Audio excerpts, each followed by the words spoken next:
15-minute pesto spaghetti with pancetta, tomato and asparagus.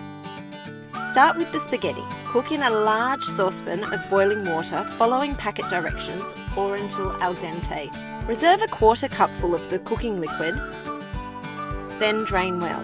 While the spaghetti is cooking, heat a large frying pan over medium heat. Cook the pancetta for 1 to 2 minutes each side or until crisp. Set the crispy pancetta aside to cool slightly on a paper towel-lined plate. Then, when it's cool enough to handle, tear into large pieces.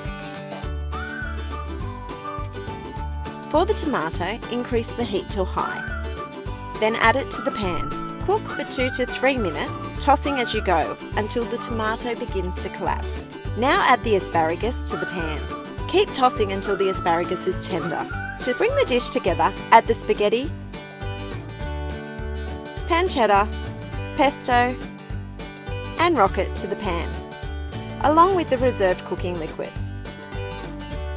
Toss for 1 to 2 minutes to heat through. Divide the spaghetti mixture among serving bowls. Serve with more rocket, lemon cheeks, and shaved parmesan.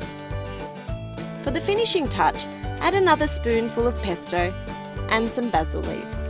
Whip up this dish anytime you want a quick and healthy meal full of fresh flavours. For the full recipe, see the description below. To make your own pesto for this recipe, head to our How to Make Pesto video here.